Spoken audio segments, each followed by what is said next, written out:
أعوذ بالله من الشيطان الرجيم واذكر عبدنا داود ذا الأيد إنه أواب.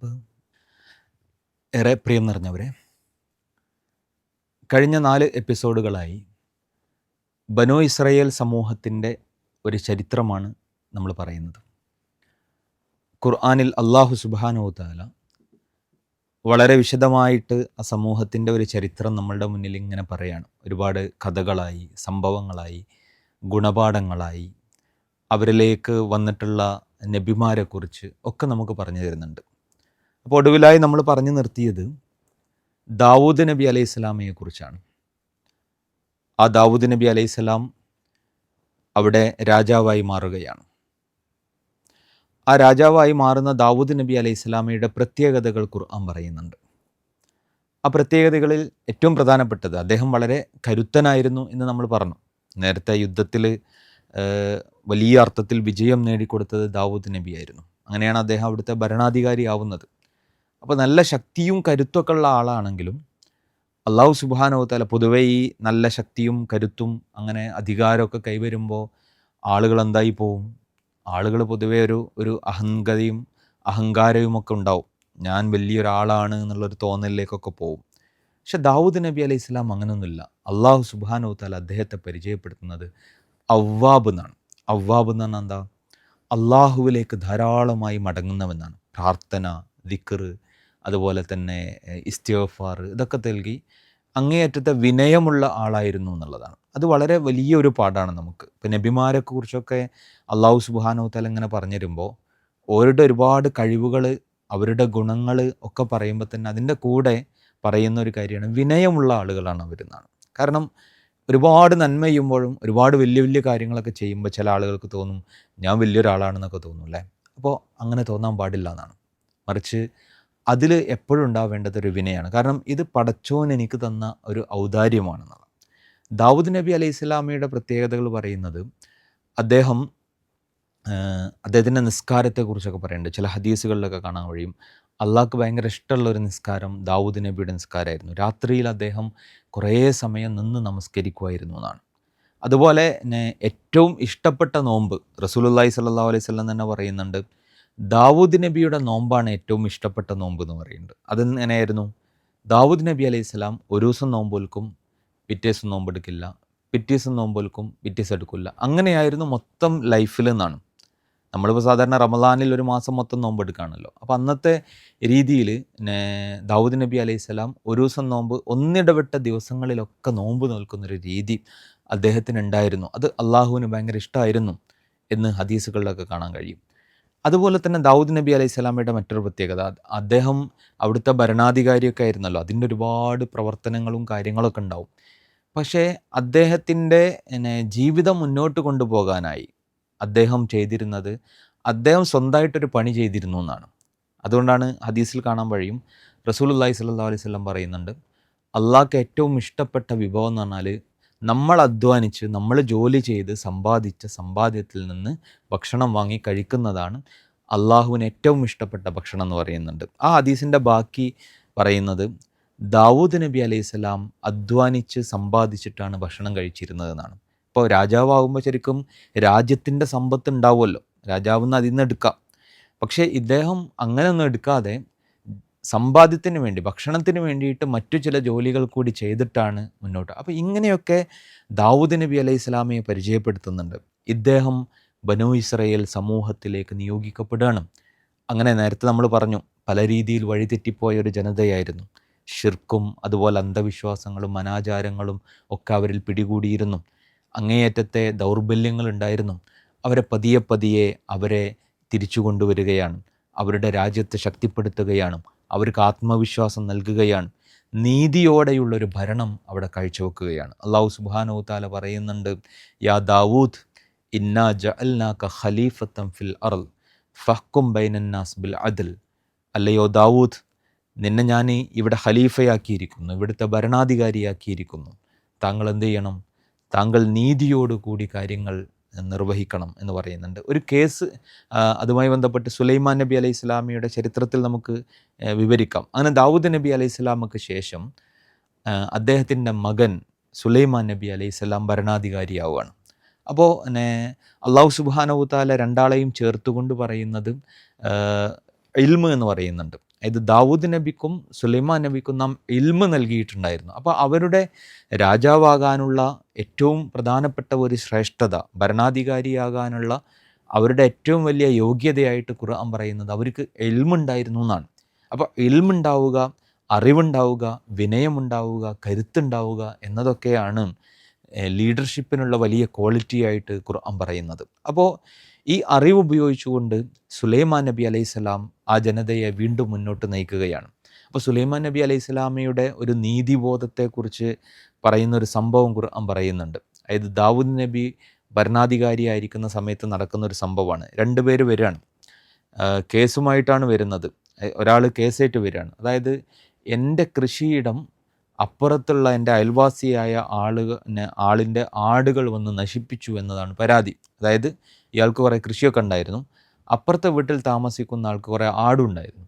ഈ ആടുകൾ എന്തായി, ആടുകൾ ഇയാളുടെ കൃഷിയിടത്തിലേക്ക് വരികയും എന്നിട്ട് ഇവിടുത്തെ കൃഷിയൊക്കെ നശിപ്പിക്കുകയും ചെയ്തു എന്ന് പറഞ്ഞ കേസ് വന്നു.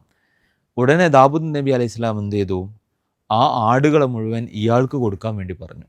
ഈ കർഷകന് ആ ആടുകളെ നഷ്ടപരിഹാരമായിട്ട് കൊടുക്കണം എന്ന് പറഞ്ഞു.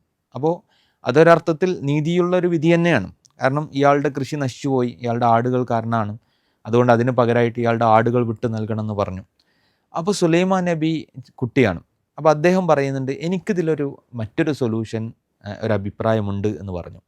അപ്പോൾ അതെന്താ അദ്ദേഹം പറഞ്ഞത്, ഈ കൃഷിക്കാരൻ എന്ത് ചെയ്യട്ടെ, ഈ ആടിൻ്റെ ഉടമസ്ഥൻ ഈ ആടുകളെ കൃഷിക്കാരന് നൽകുക.